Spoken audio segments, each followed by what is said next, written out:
Si j'étais pas une énorme flemmarde qui n'a absolument pas envie de sortir son éclairage, je pense que je tournerais la nuit ou la fin de journée parce que vraiment faire ça un dimanche matin de semaine de canicule, c'est pas une bonne idée. Vous l'aurez deviné grâce au titre, on se retrouve pour la présentation de ma pile à lire du Pumpkin Autumn Challenge comme à peu près chaque année. Quoique non, je l'ai pas fait l'année dernière puisque ma flemme l'avait largement emporté. J'avais tourné la pile à lire, je l'ai jamais montée parce que la flemme, voilà, c'est le mot-clé de cette vidéo. J'espère que cette fois-ci je le ferai. Je ne vous présente pas le Pumpkin Autumn Challenge, je pense que depuis le temps qu'il existe, vous connaissez déjà à peu près le concept. Si jamais c'est une découverte, mais franchement je pense pas, je vous invite à aller voir la chaîne de Guimauve Terrier, le terrier de Guimauve. Je sais plus quel est le nom exact de sa chaîne entre Twitch et YouTube, je m'en mêle les pinceaux, mais elle a fait une présentation assez complète du challenge, ses objectifs, comment ça fonctionne, et l'ensemble des menus, même si forcément vous allez les retrouver un petit peu dans cette vidéo. Si vous ne connaissez pas très bien le challenge, vous devinerez qu'il me convient très bien, puisqu'il mélange pas mal de styles littéraires ou de genres que j'apprécie, ou en tout cas je peux y caler ma pile à lire facilement dedans, puisque on a quand même pas mal de thématiques autour des thrillers, de la fantasy, de la science-fiction, du fantastique, et forcément ma bibliothèque en regorge, que ce soit la mienne ou celle de la métropole de Lyon. Et ce qui tombe pas mal, c'est que moi, ce que j'essaye de faire chaque année, c'est de faire rentrer ma pile à lire dans les catégories. Donc mon jeu, c'est de me dire, punaise, j'espère que je vais pouvoir écaler les livres de ma pile à lire, et si j'y arrive pas, j'y arrive quand même, parce que j'aime bien tricher. On commence donc avec le premier tableau qui s'appelle Automne frissonnant, et la première catégorie est Viens flotter avec nous, référence à ça de Stephen King. Nous détestons tous les clowns par ici, en tout cas moi, et pour les thématiques de cette catégorie, on peut choisir des livres autour de l'horreur, on s'en doute, du thriller, des clowns, de l'épouvante, du fantastique ou de la couleur rouge. Alors, j'ai pas mal de bouquins qui rentrent là-dedans. J'en ai pas avec des clowns, il faut savoir que moi j'ai mis des gommettes sur la tronche du clown sur mes éditions de ça. Je sais, c'est un sacrilège, mais quand on a peur des clowns, on fait ce qu'on peut. Vous vous doutez bien que j'ai pas d'autres livres avec des clowns dessus, j'aime vraiment pas ça. Moi, j'ai plutôt choisi de prendre la catégorie du rouge, puisqu'ici j'ai un thriller qui s'appelle Celui dont le nom n'est plus de René Manzor, qui appartient à une de mes collègues de boulot. Elle me l'a prêté il y a, je pense, au moins 6 mois, sans doute bien plus en fait, et je l'ai toujours pas lu, voilà, je l'ai posé dans ma bibliothèque en me disant je vais le lire, bien sûr, il ne m'appartient pas, faut que je me bouge le fion. Je l'ai pas fait, donc je décide de l'entamer aujourd'hui, début du challenge, et j'espère bien le rendre assez rapidement. On rentre dans les thèmes puisqu'il y a du rouge sur la couverture, bon je triche mais c'est le nom de l'auteur qui est en rouge, mais on est quand même sur un thriller, donc ça fonctionne, on valide 2 petites thématiques dans cette catégorie. Dans ce thriller, on a toute une série de crimes qui se commettent à Londres, avec des victimes qui n'ont pas forcément de lien entre elles, en tout cas parce qu'elles ne se connaissent pas les unes les autres, cependant il y a un côté rituel sur les scènes de crime. Elles sont embaumées d'une façon, on retrouve certaines phrases sur chaque scène de crime, dont celle du titre, et ce que l'on sait c'est que l'auteur de chaque crime va avouer assez rapidement qu'il est l'auteur du crime en question, et qu'il a tué la personne qu'il aimait le plus. Pas hyper cool, mais à part ça, finalement, on peut pas relier les différentes personnes entre elles, si ce n'est que j'en sais rien de plus, je sais juste que ma collègue l'a beaucoup aimé, et du coup, ça m'intrigue et j'ai forcément envie de le découvrir. Autre catégorie de ce tableau automne frissonnant, il s'agira de l'enfer des backrooms, avec des thématiques comme dimensions parallèles, cryptiques, labyrinthe, internet, légendes urbaines ou mystère. Et pour celle-ci, franchement, j'ai carrément le choix. J'ai 3 livres, 3 que je compte lire d'ailleurs, enfin au moins 2 parce qu'ils appartiennent à la bibliothèque, j'ai donc un délai pour les rendre et j'ai pas forcément le choix. En tout cas, si je les garde trop longtemps, je paye une amende. Alors, ils ont l'habitude de me voir payer des amendes là-bas, mais je vais éviter quand même. Pour ces 2 fameux livres, on est sur des bouquins qui auraient pu rentrer dans la première, puisqu'on est toujours sur du thriller et il y a toujours du rouge.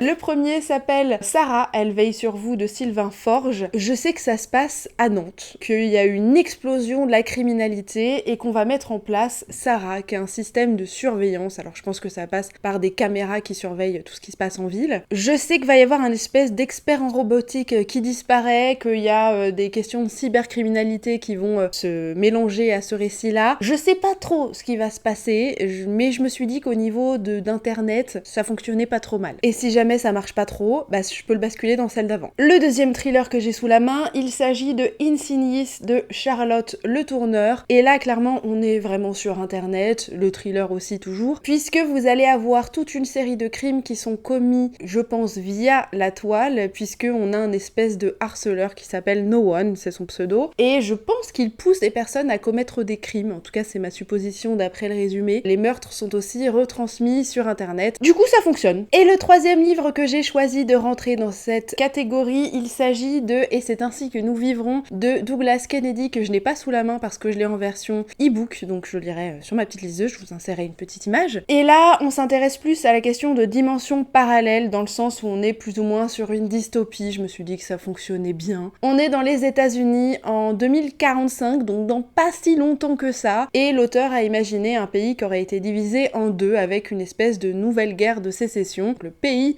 a vraiment été scindé en deux parties avec deux valeurs, on va dire, principales. Une partie des États-Unis qui ressemble quand même pas mal à celui qu'on connaît. Pas merci Donald Trump, même si je pense que c'était juste un catalyseur, c'était pas celui qui les a rendus comme ça, ils étaient déjà assez cons certains, désolé, je porte des jugements. On a une partie des États-Unis qui vont être finalement hyper rigoristes, les valeurs chrétiennes sont extrêmement importantes. Alors je pense qu'on est sur un détournement de la religion et l'arrivée de l'Oka.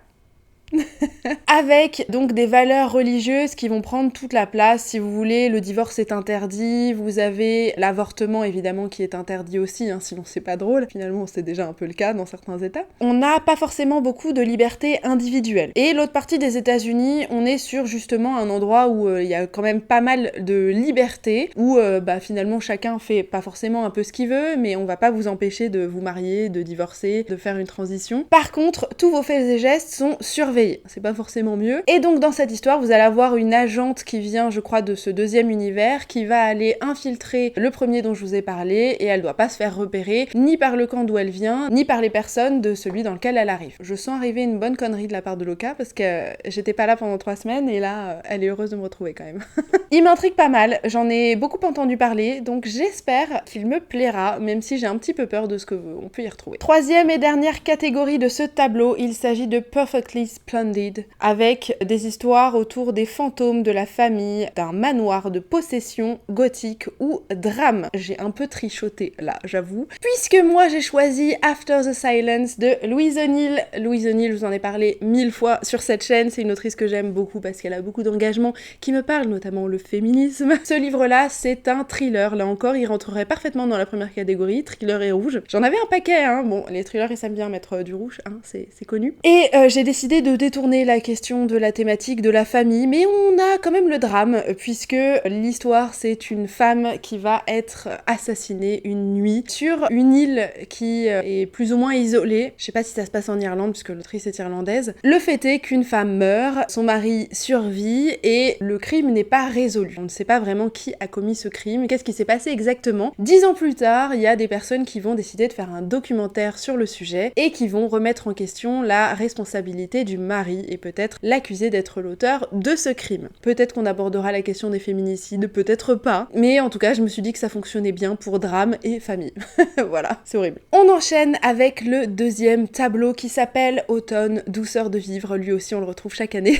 Si vous connaissez le pumpkin, ça vous surprendra pas. Première catégorie de ce tableau, il s'agit de Something Wicked This Way Come, et on peut choisir des livres autour d'Halloween, d'octobre, de l'automne, de la fête foraine, de l'enfance ou des cauchemars. Alors moi je galère toujours à trouver des livres autour d'Halloween, j'en ai absolument aucun, et je vais pas m'embêter à en chercher un, ça ne sert à rien, je le sais très très bien. Par contre, autour du cauchemar et de l'enfance, je peux en avoir plusieurs. J'ai pris le 5e tome de la, même plus trilogie, mais de la saga Miss Peregrine et les enfants particuliers. C'est une saga que j'avais adoré lire il y a un sacré paquet de temps, que je vous recommanderais forcément, en tout cas pour la première trilogie, et l'auteur avait créé une deuxième trilogie qui prenait la suite, en toute logique, de la première. J'avais lu le premier tome de cette nouvelle trilogie il y a maintenant au moins 3-4 ans, j'avoue j'en ai pas trop de souvenirs, et j'ai décidé quand même de me lancer dans les 2e et 3e tomes de cette nouvelle trilogie, donc 5e et 6e. On parle clairement d'enfants qui ont justement des talents particuliers, on est dans un univers fantastique, ces gamins, il y en a qui ont une bouche à l'arrière de la tête, il y en a qui sont plus légers que l'air, donc ils l'évitent, il y en a qui vont produire du feu. Je vous en dis pas plus, c'est une saga, donc comme je vous ai dit, que j'aime énormément, j'aime beaucoup l'ambiance assez gothique, un petit peu glauque parfois, un petit peu macabre, et clairement en termes d'univers cauchemardesque, il y y en a quand même un petit paquet, voire même les enfants peuvent devenir un peu cauchemardesques, je pense, pour certains lecteurs ou lectrices. C'est un univers que j'aime beaucoup et en termes d'enfance et de cauchemar, ils en vivent pas mal là-dedans, donc je pense que ça fera bien l'affaire pour moi. Deuxième catégorie de ce tableau, il s'agit de poupées de souvenirs automatiques à votre service. Au niveau des catégories, il s'agit d'un roman épistolaire, d'une correspondance, de sentiments, d'émotions, d'amour, de deuil, de gratitude ou de guérison. Alors là, honnêtement, je vous avoue, c'est très large, hein, et pourtant j'en ai chié pour trouver un livre qui allait potentiellement rentrer là-dedans. En tout cas, trouver un livre de ma pile à lire personnelle que j'allais foutre dedans. J'ai choisi d'y mettre Le sang de la cité, Capitale du Sud, le tome 1 de Guillaume... Attendez, je vais m'y reprendre à plusieurs fois. Bah non, c'est facile en fait. Donc Guillaume Chamanadjian, si je dis pas de bêtises.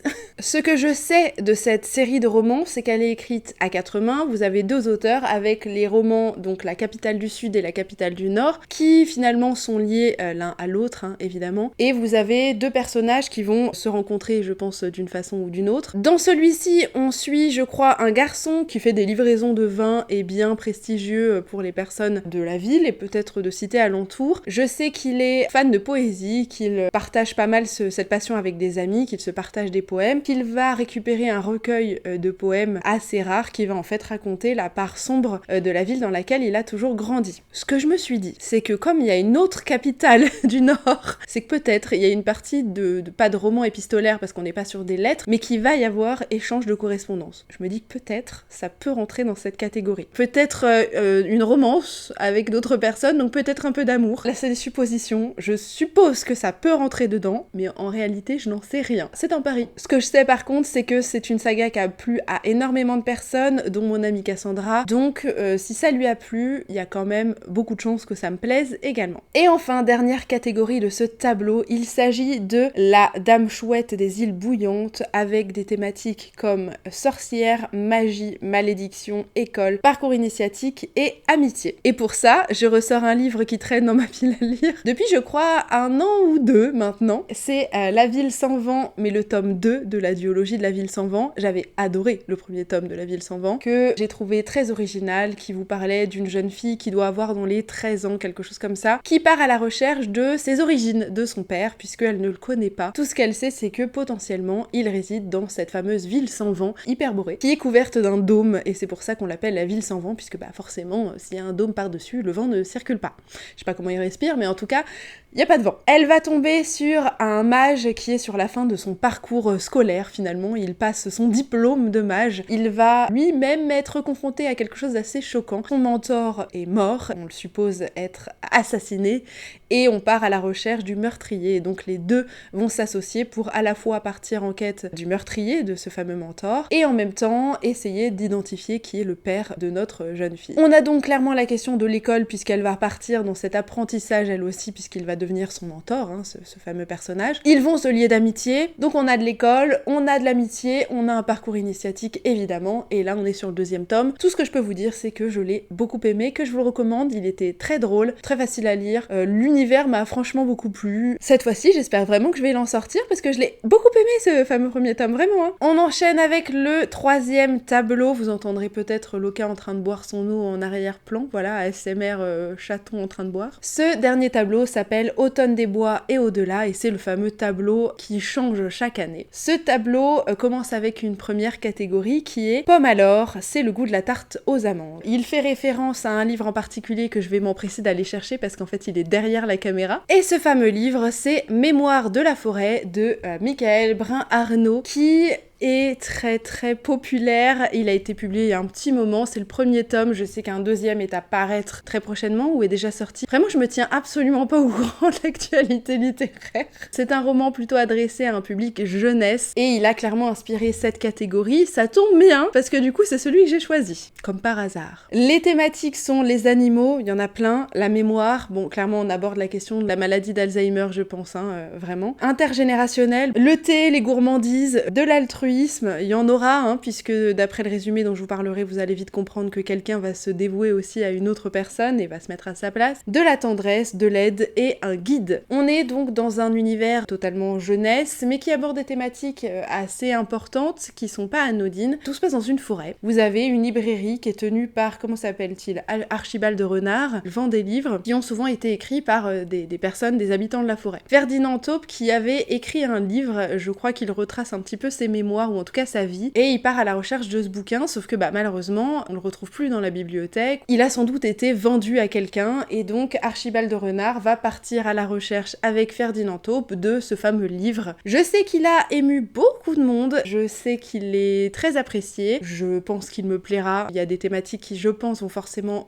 beaucoup me parler, donc j'ai hâte de le découvrir. Ça devrait être interdit de tourner des vidéos l'été. Je suis, mais vous avez pas idée. C'est affreux. Bref, on enchaîne avec la deuxième catégorie de ce tableau, qui est Légende de la hache noire, où on pourra lire des livres autour d'un univers médiéval avec des thématiques chevaleresques, une quête, une épopée, un illustré, donc un roman graphique potentiellement, ou un roman avec des illustrations, ça marche aussi, un genre littéraire de fantasy. Là, j'ai pas le livre sous la patte, puisqu'il s'agit là encore d'un e-book que j'ai sur ma liseuse, et ce sera, alors j'ai oublié le nom de l'autrice, Fourth Wing de R. Yaros. J'en ai pas mal entendu parler suite à l'espèce de mini tollé polémique débile que j'ai vu passer sur les réseaux sociaux, où plein de gens se plaignaient de la maison d'édition, alors qu'en soi je porte pas dans mon cœur, qui va le traduire en français, qui est Hugo Roman. Voilà, hein, je vous aime pas Hugo Roman, c'est pas nouveau, mais c'est pas grave. En tout cas, tout le monde a jugé la communication d'Hugo Roman. Si seulement il pouvait juger les livres problématiques qu'ils éditent en permanence, ce serait mieux, mais non. Tout le monde s'est arraché les cheveux sur la façon dont ils ont annoncé l'arrivée de ce nouveau livre chez eux. Ça chouine pour avoir un livre qui serait collector avec un roman hardback et un joli jaspage. C'est tout ce que je retiens pour le moment de ce livre. C'est terrible, hein. Ce que je sais, c'est qu'il est pas mal populaire, qu'apparemment il est qualitatif. Je me méfie un peu, parce que moi j'ai vu passer des avis de personnes qui disaient que c'était encore une romantasy avec, un univers pas si original que ça et surtout une grosse romance au milieu, donc j'avoue j'ai moyen hâte. Mais il y a des dragons, alors moi j'ai bien envie, parce que j'aime bien les dragons. Vous allez avoir, je crois, une dresseuse de dragons, et je crois qu'il y a une guerre, des trahisons, enfin bref, c'est de la fantasy quoi. J'en sais franchement rien en termes de résumé, donc je vais aller vite fait checker ça sur internet. Franchement, j'étais pas loin. On suit une jeune fille qui a à peu près 20 ans, qui aime les livres, qui a une vie posée, qui est pas bien méchante, mais sa mère, c'est l'une des plus grandes cavalières de dragons. Et donc, il y a une guerre autour du royaume.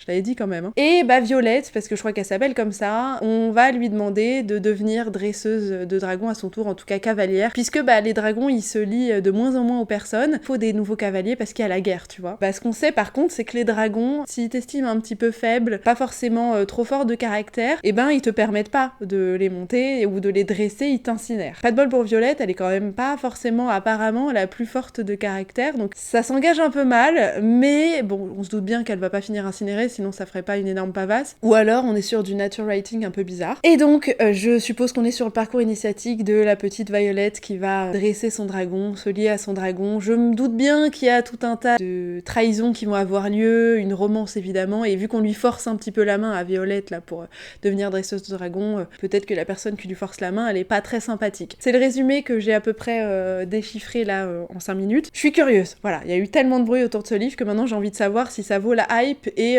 autant de chouinage pour une édition qui n'a pas encore eu lieu. Bon, on passe mes réflexions de boumeuse et on passe à la troisième catégorie, qui est la mélodie infernale de la corne de chasse, où on pourra lire des livres autour des thématiques des monstres, de créatures, de wyvernes, d'expéditions ou d'aventures. J'avoue, je suis partie sur quelque chose d'un peu plus terre à terre, avec un livre que ma petite sœur m'a offert il y a au moins 2 ans. Désolée Léa, je l'avais toujours pas lu. Il s'agit des Sables de l'Armagosa de Claire Vai Watkins, qui est un roman plutôt de science-fiction, ou en tout cas apocalyptique, je dirais, voire post-apo, puisqu'on est dans les États-Unis encore, la Californie précisément. Il y a une sécheresse immense, je pense qu'on est dans un futur plus ou moins proche. En gros, c'est la merde. Je pense que le pays s'est cassé la gueule, les gens galèrent pour boire et manger et puis vivre en général. On n'est pas loin de la réalité, hein, avec le réchauffement climatique, hein, malgré ce qu'en disent les climato-sceptiques. Et on va suivre tout un tas de personnes qui, finalement, vont essayer de survivre à ça. Et surtout partent en quête d'un autre lieu qui serait plus favorable à la vie humaine et au développement des personnes, en tout cas moins proche d'une mort imminente. Le livre est comparé un petit peu au travail de Cormac McCarthy, notamment pour La Route. C'est évidemment ce que je me suis fait comme réflexion aussi quand j'ai lu le résumé la première fois, que j'ai trouvé génial, mais absolument pas joyeux. Voilà, si vous n'êtes pas bien dans votre vie en ce moment, ne lisez pas La Route de Cormac McCarthy, même si ça se veut un peu optimiste par moment, parce que c'est quand même le fil conducteur, c'est pas drôle. Mais du coup, je suis quand même curieuse de voir ce que réserve ce petit livre-là, en espérant le lire cette année. Et enfin, dernière catégorie de ce menu, il s'agit de Rocket Raccoon on the Run. Les thématiques, c'est la mutation, l'expérience scientifique, la science-fiction, chasseur de primes, gardien et galaxie. Pour cette catégorie, j'ai choisi de sortir Biotaniste d'Anne-Sophie Devriès, que j'ai acheté il y a longtemps aux Imaginales, il y a bien 2 ans en fait, je pense. Là encore, on est dans un monde post-apocalyptique. J'ai choisi de prendre la thématique des mutations, des expériences scientifiques, parce que clairement c'est la thématique du livre un petit peu. Le monde s'est cassé la gueule, bon les humains ont pas respecté la Terre, ça change pas, de toute façon c'est la réalité, hein. Il y a une espèce de virus qui s'est répandu un petit peu partout sur la planète. Malheureusement pour les mecs, ils y survivent vachement moins bien que les femmes, qui elles, quand elles y survivent, je crois, développent plus ou moins des pouvoirs un petit peu magiques, hein, puisque je crois qu'elles peuvent voyager dans le temps. Je pense qu'elles vont essayer de trouver une solution à ce mal qui règne un petit peu partout. Comme je vous disais, pas de bol pour les mecs, ils sont vachement moins nombreux, et en fait ils sont chassés par les femmes pour devenir apparemment des espèces de reproducteurs, donc c'est pas hyper sain hein, comme nouvelle société. Donc on est sur un matriarcat avec une dimension quand même absolument pas saine, hein. J'imagine que ça veut un petit peu critiquer le sexisme et en même temps renverser la vapeur pour montrer comment ce serait dans l'autre sens et dire au mec t'as vu t'aimerais pas, parce que nous on subit en fait en ce moment de façon un peu déguisée. Je sais que c'est un livre qui a pas mal plu et qui a pas mal circulé, alors c'est une petite pavasse hein, donc je pense qu'il va peser lourd dans mon sac, ouais c'est ça, il fait presque 600 pages, j'espère que j'apprécierai. Et on entame le dernier tableau qui est Automne rayonnant. Première catégorie, ce sera We Will Always Find a Way, avec des thématiques comme les cristaux, les facettes, la singularité, la diversité, l'inclusivité ou des romans feel good, ou en tout cas quelque chose qui peut être feel good pour vous. Et moi je suis plutôt partie sur cette interprétation de feel good parce que c'est pas du tout un roman feel good.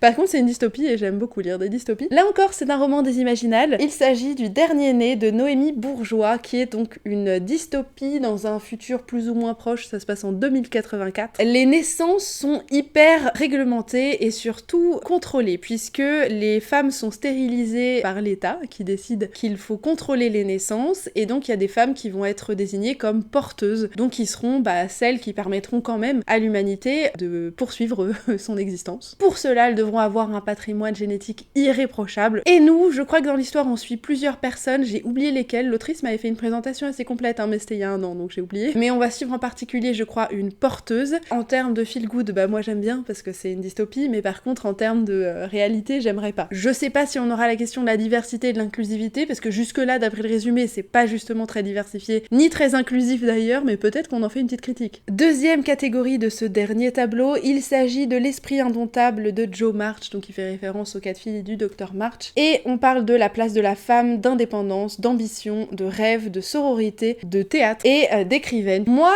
j'ai 2 autrices, donc du coup ça fonctionne pas trop mal. Le premier livre dont je vais vous parler, c'est Sexe et mensonges, la vie sexuelle au Maroc de Leila Slimani. J'avais lu la version illustrée de ce livre-là, puisqu'il y en a une version illustrée, que j'avais pas mal aimée, et il me semble que là, on est plutôt sur raconter la parole justement des Marocains et des Marocaines sur leur vie sexuelle, et comment finalement vivre sa sexualité au Maroc. Le deuxième livre que j'ai choisi, il s'agira de Quelqu'un se souviendra de nous de Nadège Rocha, que j'ai acheté aux Oniriques cette année, donc il est pas si vieux que ça hein, dans ma bibliothèque celui-ci, qui vous parle de mythologie et surtout qui va réécrire un petit peu la mythologie, puisque notre personnage principal sera Pandore, qui décide d'aller chercher une forme de rétribution de la part des dieux, puisqu'elle a été finalement associée à la culpabilité, à la honte d'avoir ouvert cette fameuse boîte, et elle va décider de redorer un petit peu son nom. Elle va être accompagnée de Méduse et Arachné, qui sont aussi 2 monstres qui veulent prouver qu'elles ne sont pas uniquement que cela. Hein. Elles vont donc se rendre jusqu'aux enfers, puisqu'apparemment leur quête les mène jusque là-bas, et elles vont se rendre compte que les dieux disparaissent. Donc je suppose qu'on est à la fois sur des discours qui sont clairement féministes, connaissant l'autrice, je pense que ça fait partie du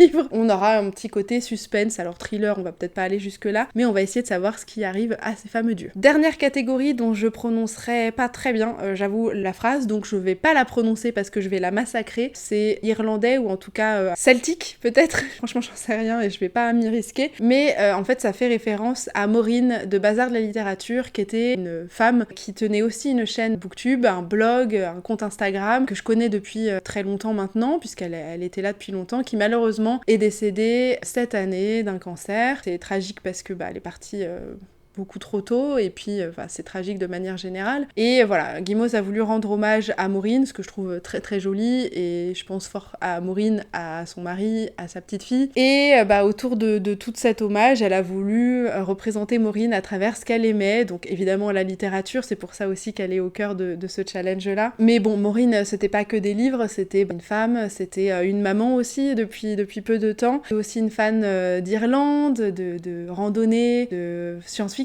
quand même, d'univers fantastique, clairement, de fantasy, avec le petit peuple aussi, donc tous les mythes celtiques qui vont avec. Guimauve a décidé de créer une catégorie qui lui ressemblait, avec des livres qu'on pourrait lire autour de tout ça. Et aussi, elle parle de la couleur verte, puisque la couleur verte, c'était sa couleur préférée. Couleur que je partage, c'est également ma couleur préférée. Et bon, voilà, moi malheureusement, dans mes livres, j'ai peu de choses qui ressemblent beaucoup à tout ça. J'ai une autrice irlandaise, donc ça pourra rentrer dedans avec Louise O'Neill, mais j'ai surtout du vert. Et donc c'est cela que je vais choisir de présenter dans le challenge. Il s'agit de Underground Airlines de Ben Ash Winters, qui est une dystopie qui se passe, là encore, aux États-Unis, dans un univers plus ou moins lointain, on sait pas trop. Parmi tous les États des États-Unis, vous avez 4 États qui n'ont pas aboli l'esclavagisme. Nous allons avoir forcément la présentation de ces États, et surtout le parcours d'un ancien esclave, donc qui je suppose a pu s'enfuir, qui va être embauché par les marshals des autres États, qui va devoir visiblement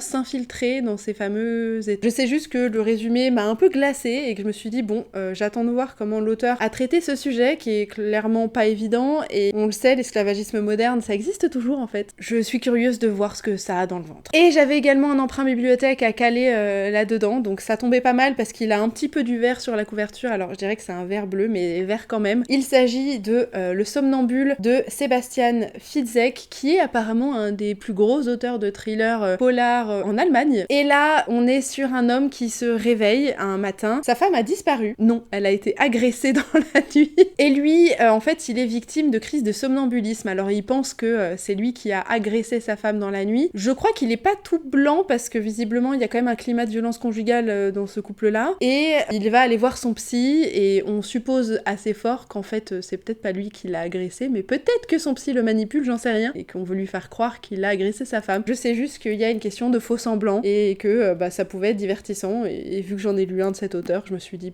je prends pas trop de risques. Et c'est tout pour cette énorme pile à lire. Je vous avoue que j'ai chaud, mais c'est horrible. C'est comme si j'avais lavé une deuxième fois mes cheveux. J'espère que je réussirai à lire la majorité de ces livres, en tout cas ceux de la bibliothèque, c'est à peu près sûr. J'espère quand même lire les autres, puisqu'ils m'attirent tous, sinon je les mettrai pas ici. J'espère que vous aurez peut-être trouvé une source d'inspiration parmi ces différentes lectures, et que vous avez passé un bon moment avec cette vidéo. Alors je vais essayer de revenir un peu plus sérieusement, je dis ça à chaque fois. En tout cas, j'ai l'envie de le faire, j'ai plein de thématiques et d'idées en tête. Faut juste que je me pose pour les filmer, parce que c'est long quand même. En attendant, je vous souhaite une bonne journée, une bonne après-midi, bonne soirée en fonction de ce que vous êtes en train de faire, et je vous dis à très bientôt. Ciao!